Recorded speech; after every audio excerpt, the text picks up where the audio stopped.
Қыздар, қалдарыңыз қалай? Кеше мен мынандай московский плюшки дейді ғой, тәтті тоқаш, күшті өгіліп тұрған. Сондай пысырдым.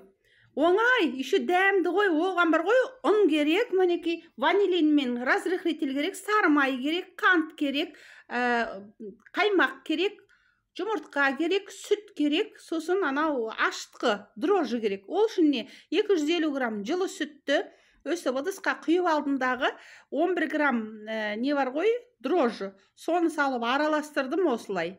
Ездім кішкене ана жылы сүтке. Араластырдым, оның үстіне бір қасық қант салдым.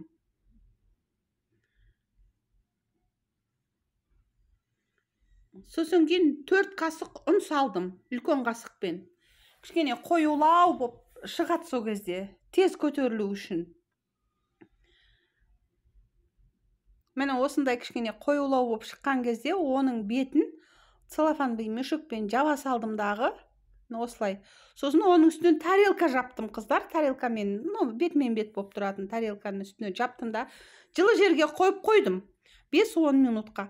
Пока ол көтерілгенге дейін 2 жұмыртқаны алдым да, 1 шымшым тұз үстіне септім. Сосын оны жақсылап тұрып араластырдым. Жылы жерге қойғанда, қыздар, мен духовка бар ғой, соны бір рет қостым дағы, 1 минутқа қайта өшіріп тастап, жып-жылы болып тұрады ғой, сол кезде қойдым. Ылғи сөйтіп істеймін мен. Сосын кейін мінекей осындай болып көтерілді, жаңағы ашытқым менің. Сосын оның үстіне бардым дағы, 2 жұмыртқамды құйдым. Жаңағы. Сосын оны тағы араластырдым, осындай біркелкі болғанға дейін араластырдым. Оның үстіне алдымдағы жаңағы қаймақ, магазиннің қаймағы бұл. Сосын сары май, сливочный масло дейді ғой орыстар.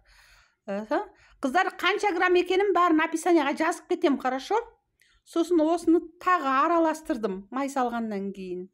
Осылай. Сосын қант салдым, 120 грамм.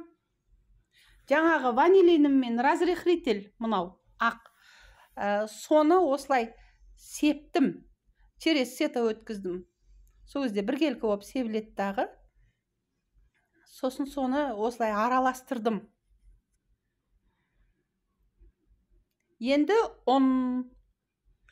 Мынау 700 грамм ұн. Ішінен жаңа 4 қасық ұн алдым ғой, үлкен қасықпен. Сосын кейін оны алдымда осылай қамыр қылып еледім. Жұмсақ қамыр болсын, қыздар, қатты болып кетпесін. Мінекей осылай тығыз болып кетпесін, қолға сәл-пәл жабысатын болып тұр. Сосын барып қамырдың сыртынан сұйық май құйдым, 30 грамм. Сұйық майды құйып, өстіп еледім тағы да. Әптен сіңсін дедім ана қамырына. Осылай эластичный болады, өстіп сыртынан, қамырдың сыртынан май құйған. Жақсы болады. Өстіп еледім дағы, бұны жаңағы ыдысқа салып, бетін целлофановый мешокпен жауып, кстати, еще майлап қойдым, сұйық маймен бетін, әйтпесе целлофановый мешокқа жабысып қойып жүр деп көтерілген кезде. Өстіп жаптым дағы, оның үстіне жаңағы тарелкамды қойдым да, қайтадан жаңағы жылы жерге қойып қойдым. 30-40 минутқа қойдым оны. Сосын тура 30-40 минуттан кейін осылай болып мені көтерілді. Целлофаныма жабысқан жоқ, өйткені май жақтым жаңа. Енді тура осыны қайтадан бастым үстінен. Воздушный болып, әйбәт болып көтерілді, қыздар. Мінекей үстінен кішкене басып жібердім дағы. Тағы да жаптым. Қатты бастым. Тағы да жауып, енді бір 20-25 минутқа қойдым. Мінекей, осы жолы кішкене одан үлкен болып көтерілді. Екінші рет қой енді өйткені. Енді менің қамырым жұмыс жасауға дайын. Оны өстіп түсіріп алып, шетінен кесіп алдым. Ыдыста тұрған кезде кесіп алсаңыздар да болады.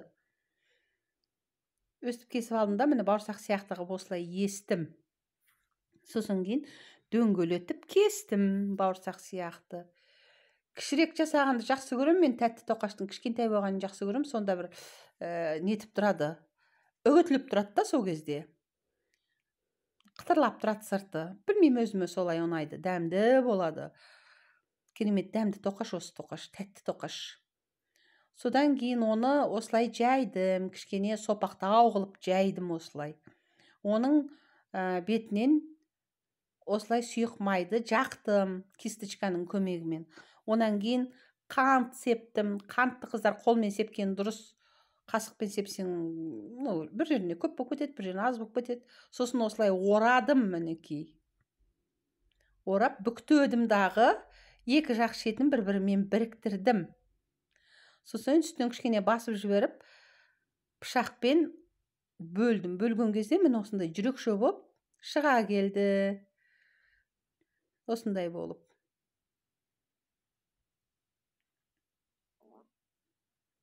Келесісін әні жайдым, сопақ шағылып кішкене, майды жақтым, қантты септім, рулет қырылып орадым. Көрініп тұр ғой, қыздар. Сосын орағаннан кейін жабыстырдым, ораған жері ашылып кетпесін деп 12-ге бүктөдім, екі жақ шетін жабыстырдым. Үстінен кішкене басып, пышақпен осылай кестім. Бүктелген жағынан кесесің, қыздар.